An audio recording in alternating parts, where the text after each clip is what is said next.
All right, welcome to another episode of The Right Stuff. I'm your host, Jake McAtee, and I'm here with my co-host, Jared Longshore. Jared, glad to be here. Thanks for being here. We're also here with a special guest, Raymond Ibrahim. Did I say it right? You said it right. Okay. Nice. Yeah. Good. I was nervous. Yeah, he had one job. He had one job. Oh, you got it. Raymond has written several popular books, two of which I've heard about very consistently, I think, over the last 5 years, which are Defenders of the West and Sword and Scimitar. Is that right? Right. Awesome. Raymond, thank you for being here. My Thanks pleasure. for coming to Moscow. Good meeting you, man. We're very glad to have you here, Raymond. And I'm excited about just diving into this podcast. You just got here, and you got Man Rampant with Doug in a day or two. You're speaking at Disputatio for New St. Andrews College. You know, some Q&A there. And I want to read Sword and the Scimitar, and I have thoroughly enjoyed Defenders of the West. I was actually reading it, and then my daughter had to deal something with the Crusades at Logos School, and she's like, "Can I borrow that book?" You know, so she's dug into the book. That's great. So I thought, why don't we start with you? So tell us where'd you go to school? How'd you get into the Crusades? What are your particular interests in your research? Just give us a quick snapshot, quick bio there. Sure. Well, so I was born here in the United States. My parents are immigrated from Egypt. They're what's called Coptic Christians, pretty ancient church. I have to give you my standing joke when I say I'm a Copt. Don't ask me which precinct I worked for, because that's at any rate. So growing up, I had an interest in religion, especially Christianity vis-a-vis Islam, because Egypt, of course, now is a Muslim majority nation, conquered. And we can get into all that, because to me, it's all one continuous thing with the Crusades as well. And so I've been interested in all those, in history in general, religion in general. And then in college at the time, Victor Davis Hanson, you're probably familiar with him. Yeah. So he was my professor. We're still actually pretty good friends. He doesn't even live that far. And he taught at the time. Now people know him now as this kind of like modern contemporary news guy, but He was a professor, a military historian, classical trained, Greco-Roman. And the classes that I took with him, a lot of them dealt with military history. And long story short, when I came time to write my master's thesis for history, and he was the chair of it, I looked at, I wanted to write a military battle, and I looked into the topics that I like personally, as well as the languages I had been studying and I learned, Arabic and Greek. And I came up with the first major battle between Islam and the West, or the Byzantine, Eastern Roman Empire. And that was the Battle of Yarmuk in the year 636. So I spent almost a year back in the, I think, late 90s working on that from original sources. And that actually now is chapter 1 of Sword and Scimitar, because I look at all the battles moving in. So at any rate, I was very interested in that nexus, the military history between Islam and Christianity, because I'm Christian from a Muslim nation. But then it gradually, of course, grew, and I grew very interested into medieval Christendom and, of course, the Crusades. But what I always found interesting is the Crusades. As much when you talk about Islam in the West and history and warfare, the first thing everyone thinks of is the Crusades. They're really a drop in the bucket compared to the totality of warfare between Muslims and Christians. Mm-hmm.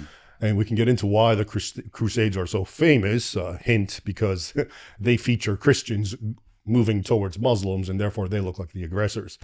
But if you look at the actual history of Islam invading Europe as well, all of the so as a quick primer, history primer, in the 7th century when Islam blows up on the scene, Christendom is really the larger part of Christianity is in North Africa and the Middle East, and that's hard to even think that way. I know, to most people, Christendom is Europe. But in the 7th century, you had 5 major ecclesiastical centers. Only one was in the West, Rome, and the other 4, Constantinople, Alexandria, Antioch, and Jerusalem, were all in the East. And all those in 1 century were conquered by Islam. That was a traumatic event that it just gets passed over as if nothing happened. If you read a history book, and I've looked at history books, textbooks, they talk about the Arab conquest. They don't even give it that name. Islam just spread. And as a result, today, your average person thinks just Islam's always been there. Egypt's always been an Islamic country. Syria's always been an Islamic country. Of course, these are these were the oldest Christian nations. That's why Constantine moved from Rome to the east, because that's where the learning was, the culture, et cetera, et cetera. And so it's amazing that in 1 century from the death of Muhammad in 632, and you fast forward to 732, that's the Battle of Tours. In that 1 century, literally 3/4 of what was Christendom was swallowed up. I mean, that's a major event. And how many people even know that? And it actually is the backdrop of the Crusades. Because after that is done, and now you're, like I said, Battle of Tours, 732. But then after the Battle of Tours, Spain is conquered in 711, and that was a Christian nation. And you have a small pocket of Christians all the way in the north in the Iberian Peninsula, and which is where the Reconquista, the reconquest, begins, and it takes centuries, unfolding slowly. And Spain really is a microcosm of jihad and crusade. And then that's another thing people aren't aware of. Very much mirrors what happened in the Holy Land. But anyway, that sort of thing is going on. And I'm going to give you a quick, funny quote in the end of this from a professor. But just to give you an idea of the sorts of things that were going on. In the year 1009, one caliph, Hakim Amrullah, destroyed, according to Muslim sources, 30,000 churches. Okay. And that just, again, that underscores how Christian that region was, the Middle East, back then. And it also underscores the kind of persecution Christians were experiencing well before the First Crusade.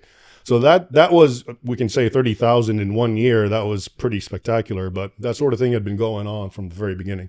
If you access the sources, and we were talking a little bit about, no one reads primary sources. That's the problem. They read these hygienical, cleaned up secondary sources that are all about making Islam look good and making Christians look bad. But if you access the original sources, whether it's from, and the Muslim ones are even worse. They're even more frank, because to them it's a sign of their, legitimacy, that they won and completely annihilated and destroyed Christians. But anyway, all that thing goes on, and then finally in 1095 you get the First Crusade. Okay. Now there's a professor, John Esposito. I don't know if you ever heard of him, at Georgetown, and I know I kind of jumped the gun. So part of my education after where I was, Fresno State University with Victor Davis Hance, I wrote my MA. And then 2001 happens, 9/11. And that all of a sudden my field was very popular, Islam. And under his recommendation, I had already got my master's. He said, you should apply to colleges and, get your doctorate. And I was like, sure. And long story short, I got accepted into Georgetown University, which had one of the most prestigious Middle Eastern programs. They had several. One of them is called Center of Contemporary Arab Studies, which I think I got accepted in.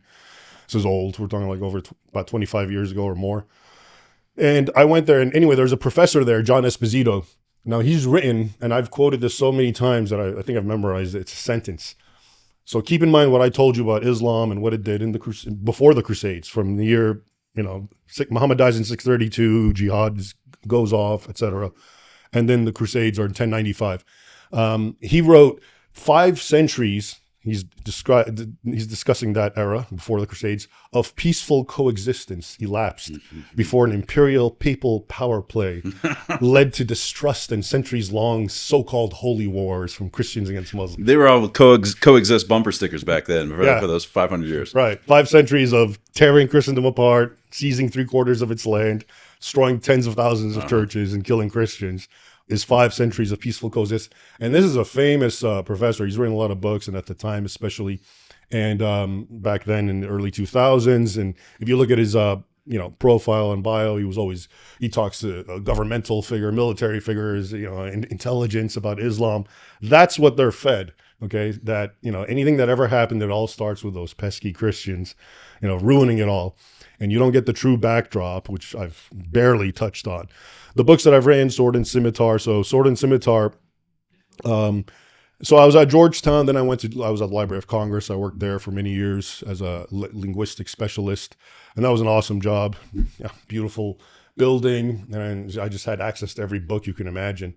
And it was during that time I did a lot of research, and I made photocopies and et cetera.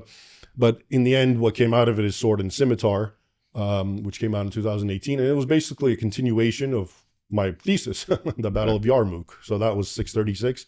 Now I identified several more decisive battles between the West and Islam. And I just kept writing all the way, till we get to the end. And, most people don't even realize, even the United States of America, its very first war as a nation after the Independence War or Revolutionary War was with Muslims. Muslims who were doing the same exact thing that the very first Muslims that are recorded. So I'm talking about the Barbary Wars. And, in late 1700, I think they started in late like 1788, but it goes on until 1800. They started attacking American vessels and enslaving sailors and demanding money and tribute, etc. And when Jefferson and John Adams met with the ambassador from Barbary, it was called Barbary because North Africa was just the land of barbarians, essentially, because they were all pirates. I have the quote in Sword and Scimitar, but it's a famous quote because Thomas Jefferson writes a letter back to Congress, and he says what happened, what transpired with the ambassador from Barbary, and he says I'm paraphrasing, but he says we told him no one's our enemy, we're willing to be your friend. This is Jefferson talking, and why are you attacking us? And then he writes, Jefferson, and he answered us that it was according to their Quran, according to their prophet, they must make war on the infidel, or I think he calls them the non-believers, and it was their duty, and that they could, that they can enslave them and plunder them, and if they die, they go to heaven as martyrs. Mm-hmm. So even in this old, little American documents and exchange, you find this same kernel of jihadist violence and aggression that, at least in that I found in the Battle of Yarmuk, because in 636. Mm-hmm. So it was important for me to document this continuity that it's been going on.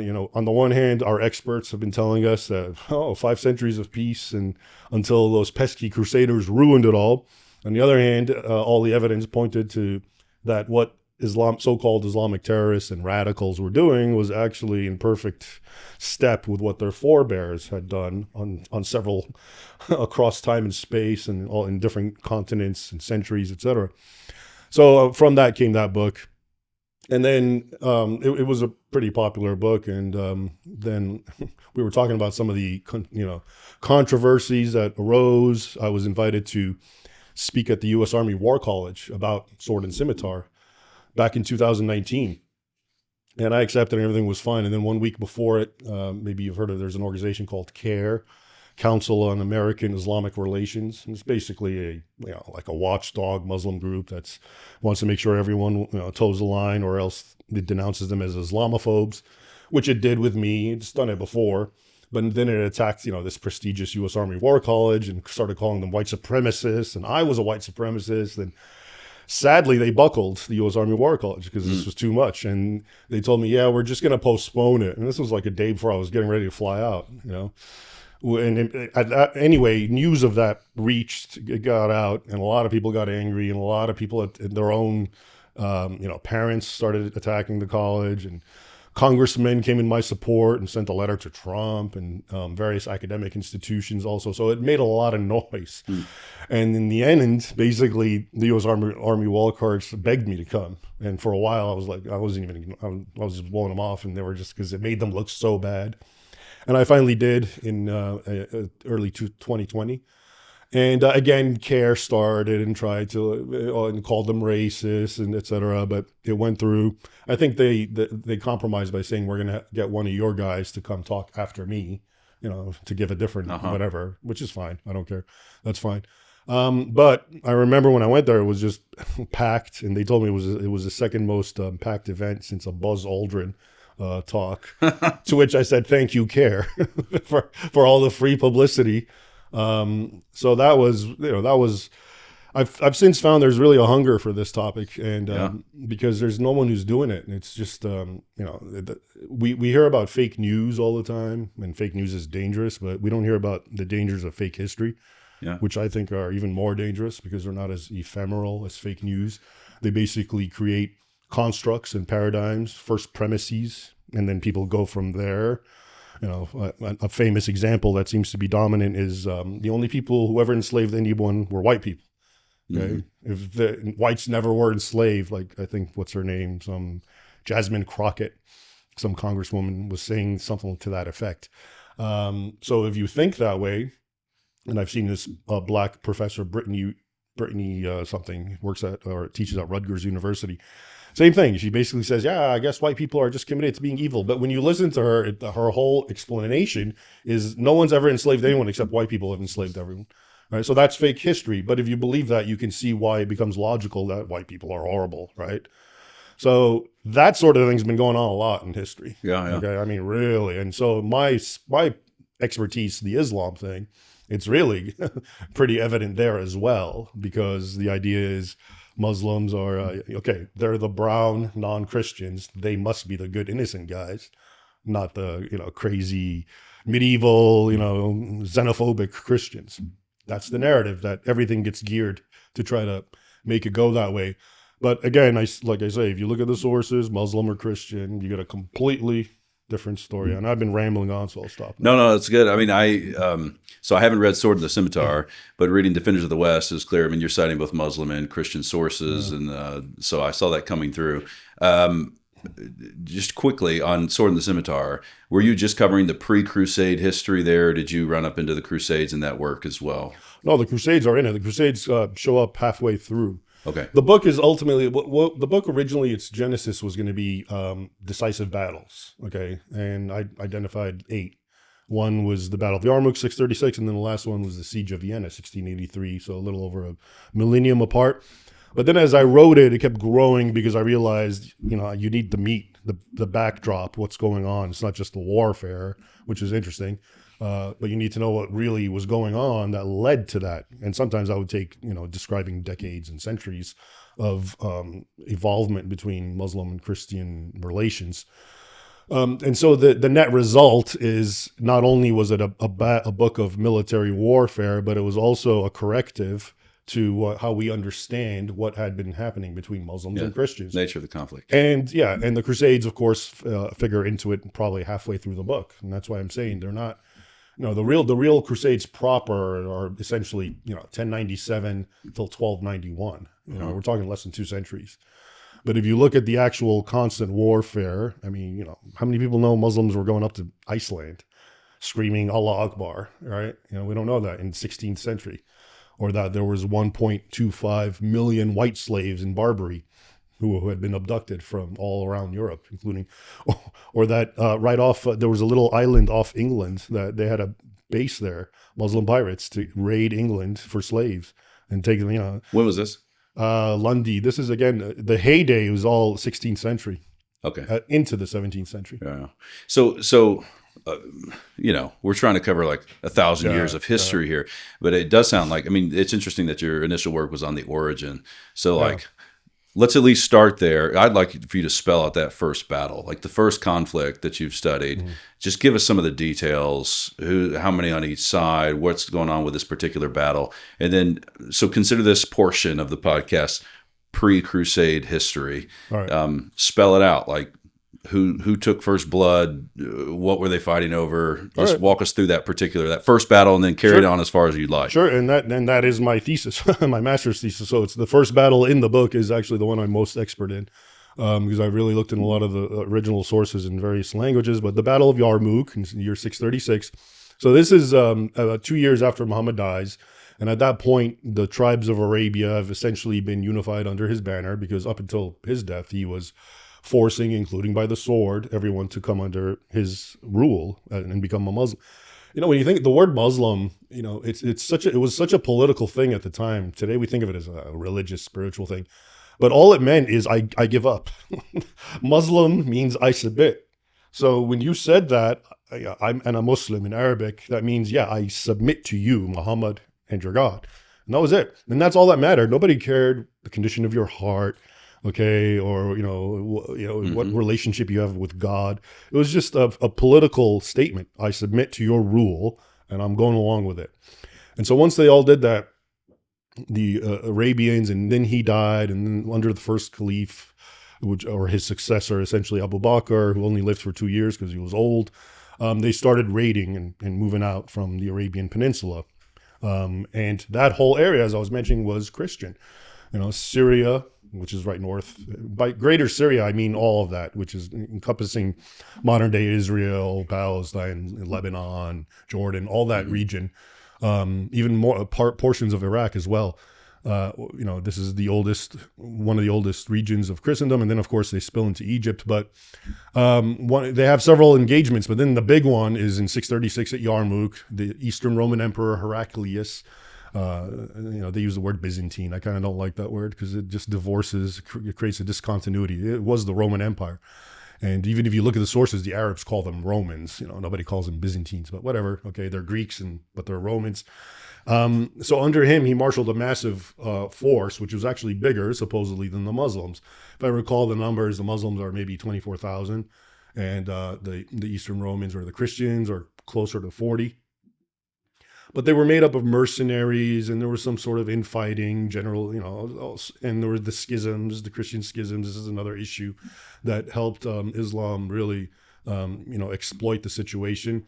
At any rate, they meet along the river Yarmuk, which is in Syria, in Yarmuk, and they have a major confrontation there, which was for the empire. It was supposed to put an end to the Muslims. Now, what's interesting is they parlay at the beginning of battle, and one of the most famous Muslim heroes of Islamic historiography, Khalid bin al-Walid, known as the Sword of Allah. Okay, and he was a friend. He's another perfect example. This guy made fun of Muhammad, mocked him. He didn't believe in his prophethood, etc. And then when Muhammad really became strong, all of a sudden he's like, "Sure, I submit. I'm a good Muslim now," and he becomes a top leading general who now fights for Islam. But when you really look at his life, there's nothing very Islamic about it. He's just part of that team. Anyway, in the Islamic rendering, which is admittedly hagiographic, he meets with the ambassador of the Christians, and the Christians say, "Look, we're willing to pay you off. Okay, you've done your damage. You've plundered us," because they've been in Syria for 2 years attacking. We're going to give you money. Go away. And supposedly, the Sword of Allah says, "We have come because we've tasted Roman blood, and none is sweeter." And what's interesting about that is that's what ISIS says to Americans, and nobody really knows that they're actually drawing from this particular anecdote. If you remember, maybe a decade ago, ISIS would say things like, "We've tasted American blood or whoever's blood or Christian blood, and we find none sweeter." I mean, this is all intentionally patterned after this guy and these guys. Anyway, he said, "We've tasted it." And then he says, "The only way we're going to withdraw is you either all become Muslim or you become Dhimmis." The whole three choices, embrace Islam or stay as a Christian or a Jew and pay tribute and embrace second-class status or fight to the death. At which point, of course, the Byzantines were like, "No, we're going to fight, obviously." And then they did, but for whatever reason, there's different explanations why the Arabs won. And one of them is actually because of they were better at fighting in the desert, because a desert storm actually eventually formed, and it got very chaotic. And apparently amongst some of the Christians, they had them chained together in the front lines, and there was a deep ravine, and they all just fell in. It was a pretty, it's what's considered in Islamic lore one of the signal battles of all time for them. And it was a great disaster. The Christian sources talk about it as a great disaster, but they don't have many details. And again, most of the details come from the Islamic sources, which are admittedly hagiographical. So from the more contemporary Christian sources, you just know it's a devastating, horrible battle, and the Christians lose. From the later Muslim sources, you get these colorful accounts that I'm relaying. At any rate, yeah, that's the first one. And then after that, so this is 636. Then after that, basically the floodgates are open. Heraclius loses his mind. He's old, and he eventually dies and just checks out. And now they flood into Egypt, and which they conquer in 640, 4 years later. And again, they besiege Alexandria, etc., warfare. But they're also at this time going in and attacking Iran, Persia, which is Zoroastrian at this time, and they also conquer it. And, it keeps going on. Usually I focus on just the Christian world, the westward advance. Egypt's in 641, and then by 690, all of North Africa, Carthage has been conquered. I mean, these were important. Hippo, Augustine, he's from Carthage, one of the most important councils, which I think, if I'm correct, the Bible was collated in around 380 in Carthage, one of those councils. So these were important places, and they were just overrun and devastated by Islam. And then in 711, like I said, now they go into Spain and conquer that, and then they're in France and conquer that. But anyway, that's a sample of the sort of battle. So by early 8th century, they're up into Spain. Yeah, 711, they've conquered it. And is there a weakness to Christendom? How do you describe North Africa, that area, southern Spain during that time? Are they falling apart, infighting? Yeah, so Spain is under the Visigoths at this time, who, they were Arians for a while, but not when the Muslims came. I think they had already joined the church at that time, but for a while they were Arians, and there was a schism with other Christians. So definitely the schism thing does show up. For example, there's the claim, though it's really not true, that the imperial forces were persecuting the Copts in Egypt, and supposedly the Copts helped the Muslims come in. And that's a famous story, but if you really look at it, it's the first time you get it is like 300 years after the conquest from an Arabic source, so it's not really legitimate. But we do know obviously that the infighting was, and you have to remember right before the Arab conquest, the Persians and the Roman Empire were at war, including for Jerusalem, where they came and the Persians came and attacked and took the true cross, the one that's believed to be Christ, as found under Constantine. And that was another, massive 10 years of warfare, and Heraclius went and brought it back, et cetera, et cetera. So it's believed that those wars weakened both powers, Persia and Rome, so that when Islam blew up into the scene, they were already very much deflated. Okay. Early 8th century, they're pressing up into Spain.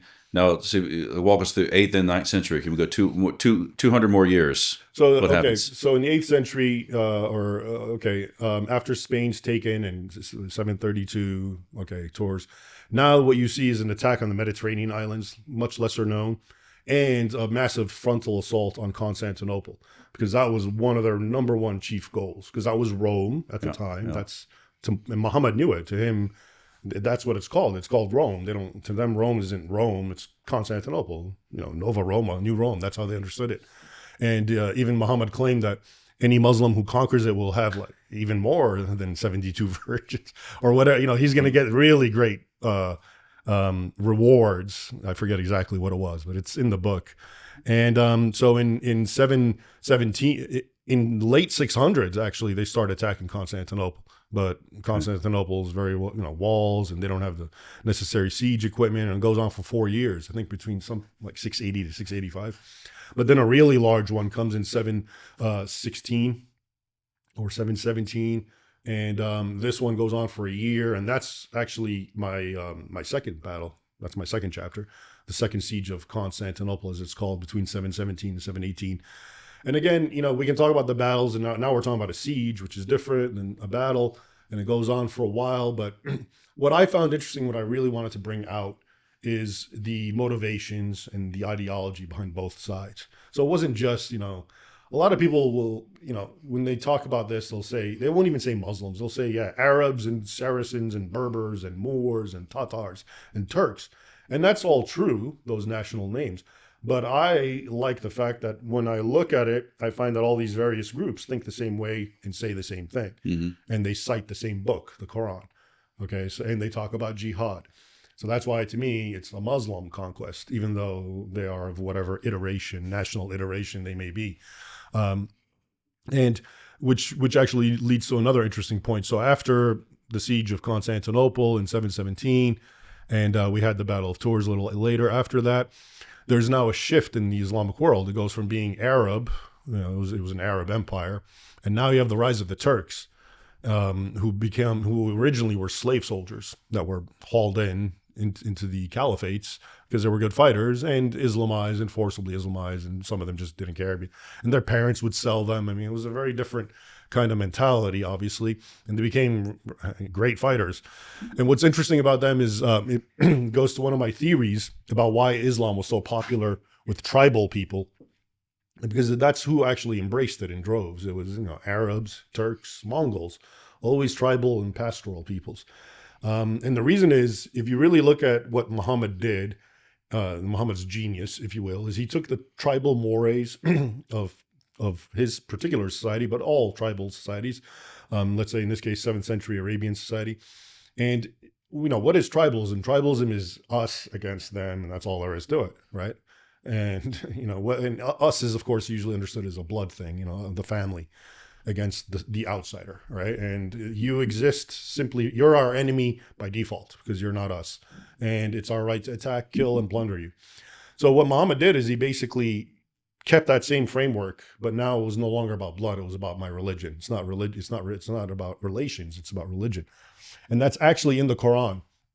So in the Quran, Muslims are counseled to hate their family, which is very anti-tribal, okay, until they become Muslims. And they're also told that whoever is a Muslim, you have to love and help them and aid them. So really what Islam did and why it became very natural for these peoples to embrace it easily, for example, I'm thinking of the Turks, that's why I brought this up, was because it was just the deification of what they were already doing. And it just justified it all the more. So you're a tribe and you're attacking this tribe and you're killing and plundering. Well, guess what? Now you can do that, and now you're good with God and you're going to go to heaven for it. So it really made it an extreme kind of thing. And that's why when you look at the Turks, they have this book that I read. It was originally oral compilations called Dedi Korkut. And it's of the early Turks who became Muslim, like the first 2 generations.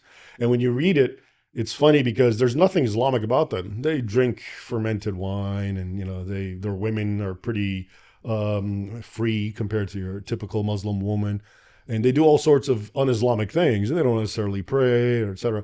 But they kill and hate infidels, and they burn churches, and they enslave them. And for that, they're portrayed as great mujahids or jihadists.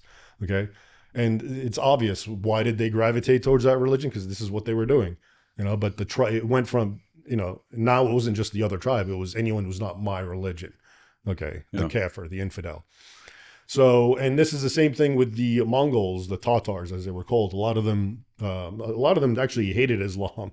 And one of them destroyed Baghdad in 1258.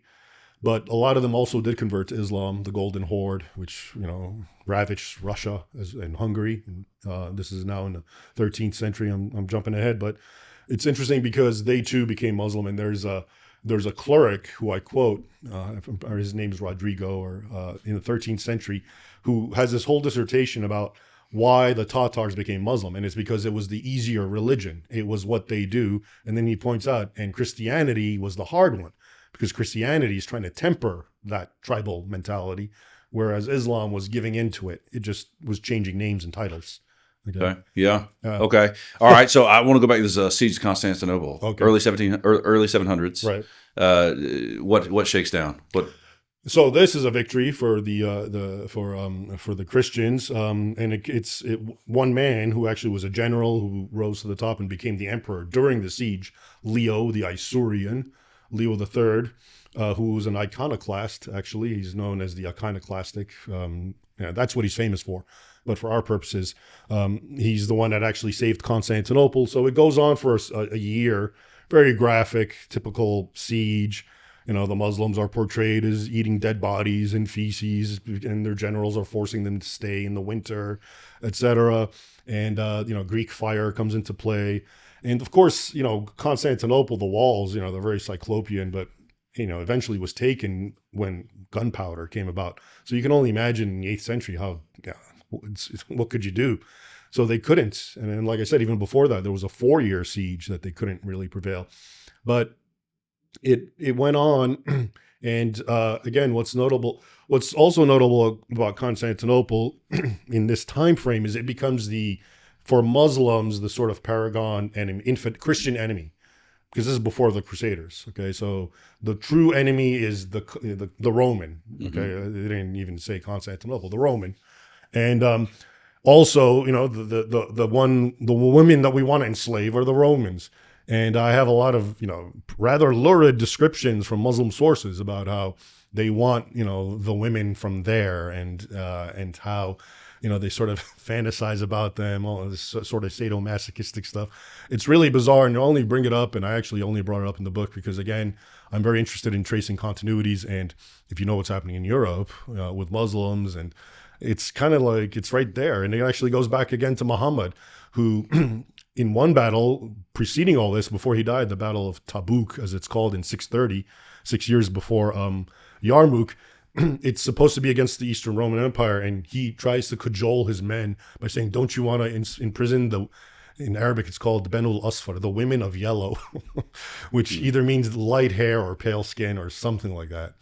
And so again, that trope really exists and centers around Constantinople. Just came up to me as I'm thinking about this, because that's in the same chapter. At any rate, Constantinople prevailed.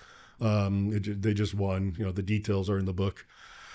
And and we're only this is all now 718, so we're not even a century past. All right, Muhammad. so whip us through 300 years to get us to the Crusade, to the first Crusade. All right, so the Battle of Tours is now like less than 2 decades after Constantinople. You want me to get into that? Yeah, give us a quick shot. All right, so now what was happening is the Muslim Empire, which starts in Arabia and conquers Syria and Egypt. And then you have one group goes westward, conquers all of North Africa, gets into Spain, and now they're in Europe going. And on the right side, in the east side, is what we just described. They were trying to get in through Constantinople. And most people don't realize it was a pincer movement. They were trying to take all of Europe. Okay. Again, your average historian they'll just tell you, no, this was just a raid, or they didn't have a actual goal. But it comes out, again, especially the Muslim sources. So now you've got all the Muslims, and they've conquered Spain, and now they're in the middle of France, again, destroying and plundering, and a massive train of slaves being taken all the way back to Spain and wherever, Africa, and they're on their way to Tours or Poitiers because of the Saint Tours. I'm forgetting. Anyway, he has a shrine there. They used to love to go to the big shrines and cathedrals because that's where all the gold is, kind of like the Vikings. And if I forget, I have something to tell you about Vikings and Arabs and Muslims. But anyway, so they go there, and Charles Martel, the mayor of the palace, as it were, the Frank, he marshals all his men, and they go and intercept them at somewhere a little south of Tours. And they have a major confrontation, major battle. And it's a lot of times, if you look at Western sources, older sources, they really praise it as sort of a watershed moment. Nowadays, I get into it in the book, and I quote modern historians saying, it was just a little raid. It's not a big deal, But if you actually look at the original chronicles written at the time, it was a big deal. And, to the people who wrote it, contemporary people, this was like, wow, because we were almost going to be destroyed. Now Spain was gone, and now all of France was on the verge. And Francia, that was the superpower of Europe. Had that fallen, that's it. What was their eastward? That was it. They were the central power. So they fought, and it was a massive battle, very graphic in the sources. And Charles Martel himself. See, Charles Martel would have been in Defenders of the West. I was surprised not to find him. I explained in the book, the Defenders of the West came after Sword and Scimitar, and I didn't want to rehash what I've already written about. So I had already spent a lot of time, a whole chapter on the Battle of Tours, where he figures prominently. It would have been easy to recycle it, but I'd rather write something new and bring someone else. And there isn't a lot of sources. We're talking 8th century, so you just have a few, fragments and parchments here and there. Not enough really to put a whole chapter. Anyway. He's one of those guys that's he's the mayor of the palace, who's effectively the king, and he's right in the thick of it, literally with a hammer, bludgeoning them. Okay, so the stuff that you see in movies, but actually real. And there's a description of them just like littered all around him. And then night falls, and they disengage from each other, and the Franks are expecting to start round 2 tomorrow morning, and then they wake up, Muslims are all gone. They just fled because their leader, Abdul Rahman, got killed during that raid, and they just counted their losses, took whatever they had plundered in the preceding raids, and just left. Okay. And so, well, coming up for air real quick on just several centuries we're down here. of history. We're down here. We're down deep. We can't. It's not going to be hard to come up for air. Let's hear it. Yeah. Where do you want to go? So I'm curious, let's say a kid from the South who goes to public school, that's the history he's gotten at best. If he gets a hold of something like Sword and Scimitar, what's your hope? What is that? What do you think that history does to someone? Or what do you at least hope as the author that history does to someone like that? Well, I'll tell you what I've been told and what I've seen in perfect. reviews. I mean, I've had lots of people contact me, and they basically, I've had people tell me it's changed their life, which is pretty extreme.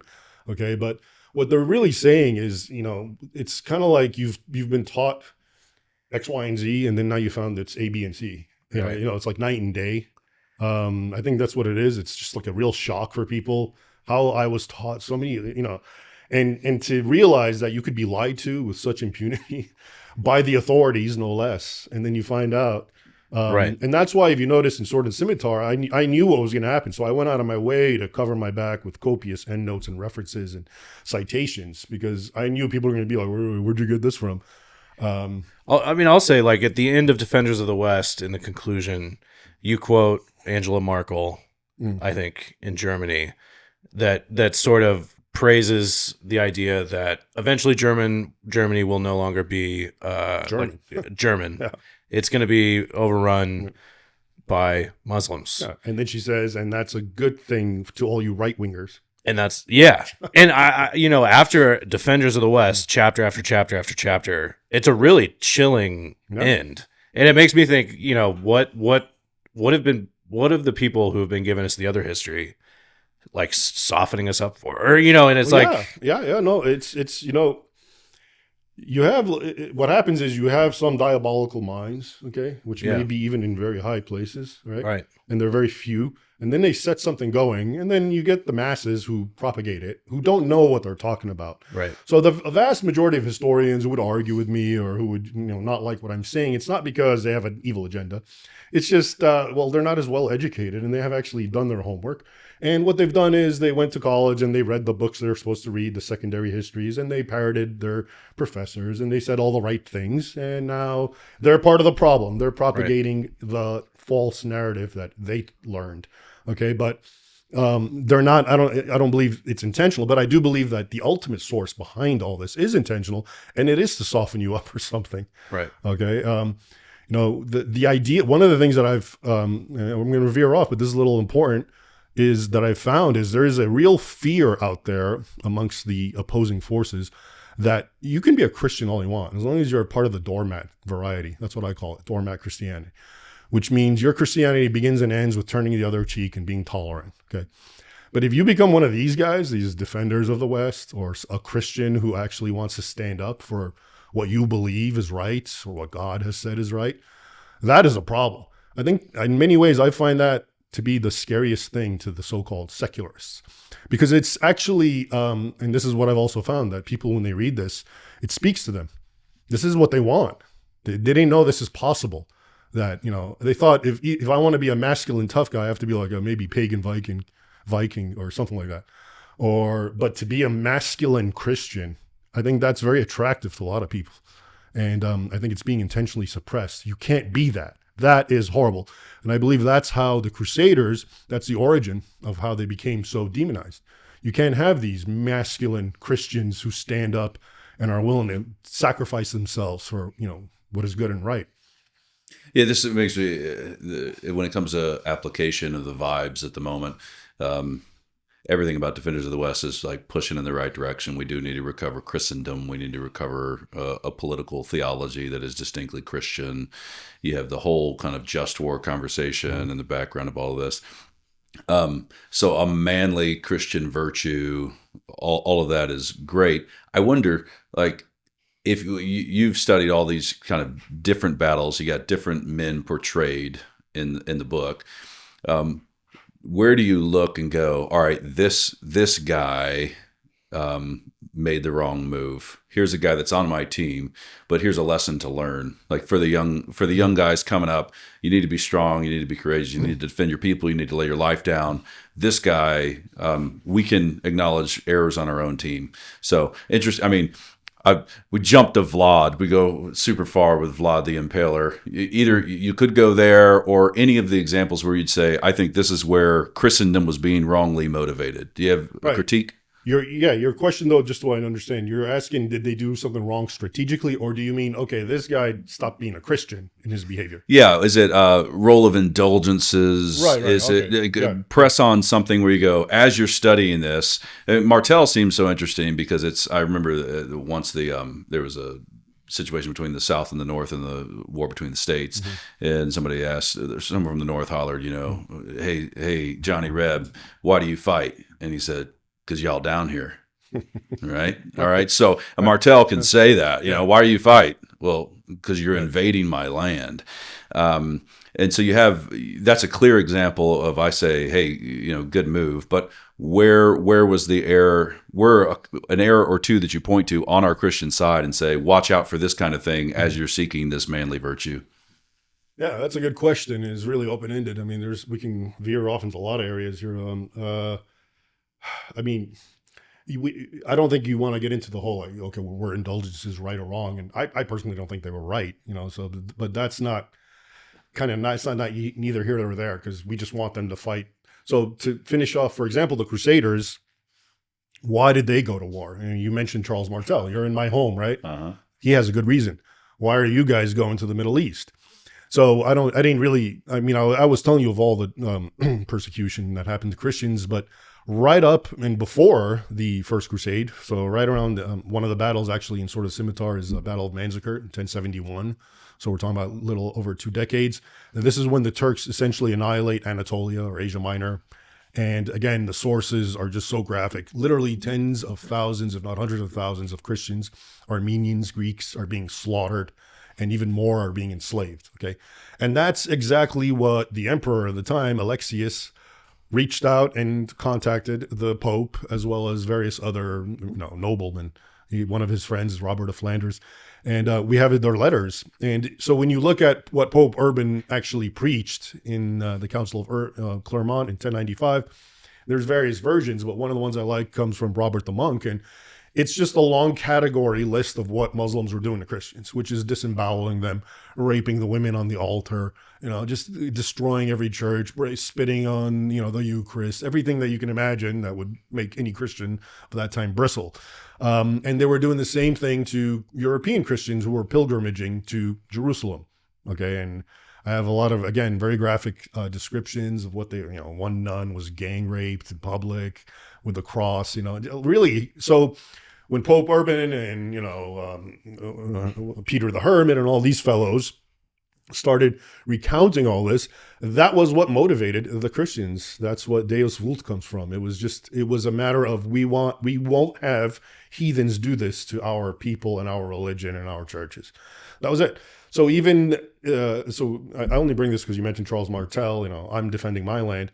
To them, it was a similar thing because, like I said, even they knew that Jerusalem and the Holy Land was Christian. It was occupied territory. If you look at some of the sources and some of these, when they talk and they're the Crusaders and they're in the Middle East, they talk about, for example, St. Louis IX, who's one of, in my Defenders of the West, when he's in Egypt, he talks about how when we bring this country back to Christ, okay? So they understood that this was a Christian nation. So my point in all this is to just clarify that there was no wrong in the Crusaders traveling, even though that is the ostensible reason that people pick on it because, they left their home and they went to Muslim lands. They're the aggressors. In their mind, it wasn't like that. And again, it fell within just war theory. This was Christian territory that you had unjustly taken and we're still destroying. And now we're coming to liberate it. So that's just for the crusade. But as far as, how they veered off and really in the book, in both books, I just focus on, and I even have a disclaimer in Defenders of the West. I don't know if you saw where I say, look, I'm not here to judge these men's hearts. I don't know if they were really good Christians. I do know that based on the sources, they spoke like good Christians. And in a way, that's what interests me. They were I don't care about their hearts. That's them and God. But they were working for Christendom. They were trying to resuscitate it and defend it against those who were trying to destroy it. What relationship they had with God, I don't know. But the sources present them as standard Christians and actually above and beyond. A lot of them, Vlad, we can get into, but all the other ones are standard Christians. But like I said, again, so what I would say is not to get caught. I mean, they were fallible men. I think I say that somewhere in the book in the end. Of course, they were all fallible one way or the other. But what I'm interested in was in their stalwart stance for what was right and good. Mm-hmm. Okay. Yeah, I think the looming, kind of the central issue that looms when you consider the history, and whether that be in your works or not, your works have exposed this truth, is that what was going on back then is manifestly still going on. Like if you can't, to draw the connection, and then of course the relationship between war and faith. If you look at Old Testament history, right? When the Egyptian king comes in and conquers, he goes right to the temple, just like you mentioned. Well, that's where all the money is. Yeah. He goes for the tithe box. It's always that way. It was that way with Babylon. It was that way every time. And we have really bought the lie that it's not that way anymore. Like, somehow we've segmented off the Christianity part from the just war theory. I went to DC and did a just war thing.